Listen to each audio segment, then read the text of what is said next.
We're going to start with perimeter fencing.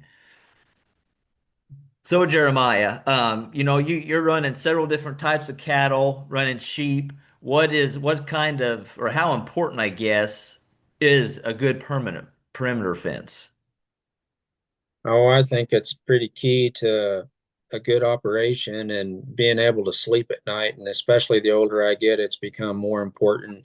When I was younger and stuff, I didn't worry about it as much, but um, kind of tried to get by and everything. But the older I get, the more I want to invest in even better fencing all the time on the perimeter because I don't like neighbor conflicts and things like that. And I think it's really important to have really good infrastructure, particularly perimeter fencing. Yes, absolutely. So, between starting, with your dad and even to you, is the high tensile fence predominantly what you put up, or have you kind of done a little bit of everything through the years? We've done a little bit of everything, and so we run on both owned ground that my family owns, and then quite most of ours is on rented ground. So we kind of run the gamut. We have everything from three strand high tensile fence to five strand barbed wire where there's just cattle to when we add sheep to those cow pastures and stuff, we'll add either one or two barbed wire strands to that fence, or an electric offset on the inside. And then we also have a little bit of ground that has some woven wire around it in places and things like that. Um, I guess like I said, the older I get, if I had to do it all over again, and of course, when you're young, you don't have the money to do it, but I kind of highly encourage people to consider putting in net wire fence on their perimeter because it just solves so many problems. And whether you're going to have sheep or not, just for calves and uh, and everything else, it just opens up a lot of opportunities there. Yes, absolutely. Because I know on our farms that our perimeter fences we've been putting up, we've been doing 6 to 7 high tensile wires, up to 60 inches tall. But the bottom wires are fairly close together for sheep or just we wanted to build it knowing that we can put literally whatever we wanted in it, and there will be no Exactly. fencing restrictions with what we're putting up. And in our high traffic areas as far as roadways, we're doing the woven wire fence or Yeah. the metal netting just in case if the electricity went out and we lost power or something goofy was happened, nothing's getting on the highway.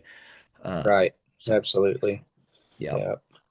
without a And doubt. So very good. So a question I get a lot or see a lot of ask on forums or whatnot is, and you hit it a little bit, but if you could go a little more in depth, is existing cattle fence and turning sheep onto that. So mhm, you talked about adding additional barbed wire or an offset electric.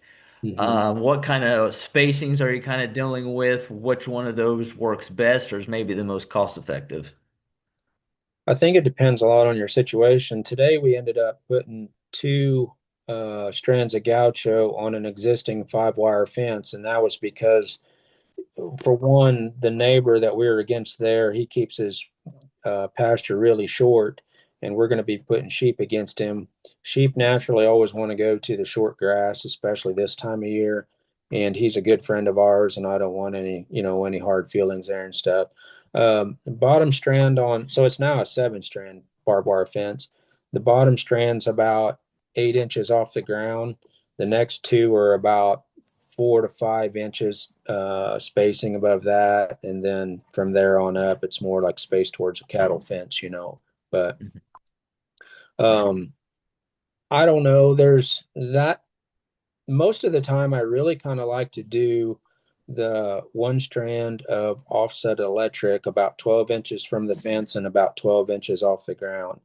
And the only reason I don't do that everywhere is because, if I'm going to be fighting a lot of brush, where I have to keep it mowed or something or sprayed.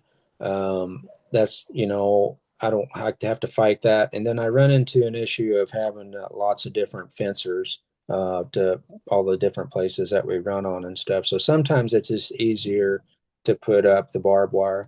Now, on our interior fences that are barbed wire, I may have to move the bottom strand of the current 5 wire fence, but then I might just add one strand of barbed wire there. And because I don't want them going through that fence, but should they do it, it's not as big a deal as if they get out, on the neighbor. And we've got good neighbors. We get stuff get out once in a while, and they call and laugh about it and say, hey, your sheep are free grazing or whatever. So it's not like it's that big a deal, but I think I hate it worse than they do. So For sure. Absolutely. yeah, Absolutely. From on some of the stuff I've messed with a little bit on sheep specifically, or not necessarily sheep, but just wire height is much of anything electric over or under 12, 10 to 12 inches is kind of pointless a little bit because a lot of times that fescue is way over that anyway. right, If it gets growing too much. But so yeah, right. that makes a lot of sense being at that 12 by 12 type of deal. So, one thing I guess we ought to talk about somewhat before we move on to temporary fencing is the quality of products we're purchasing. And this goes both ways, no matter what fencing you're messing with. How important is it to buy stuff that's going to last or be user friendly? Yeah, are you asking me that? Yes, yeah, yeah. I mean, anybody can answer it, but you can Yeah. start with it. Yeah. Oh, I think it's a deal. If it's a deal breaker, I think that's why a lot of people get turned off to managed grazing is because they start with the cheap stuff that doesn't work right or doesn't hold up, and then they say, "Well, this stuff's a joke." This whole thing's a joke. So I think paying a little bit more, the old thing of buy once, cry once deal is Mhm. definitely worth thinking about when you're getting started with managed grazing and all of the stuff that you're going to use, whether it's wire or step in post or good charger or HDPE line or whatever you want to talk about. It's buy the best you can. Yep. I couldn't agree more. I was spoiled. I started out kind of with the best, if you will, and when I started just from the farm I was working on, and then when I started out on my own, I'm like, I wonder if I could skip by, and I quickly realized that it's just not worth it.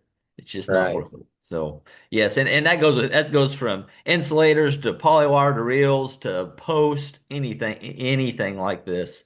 Yeah. Buy once, cry once. That's very well put. Yeah.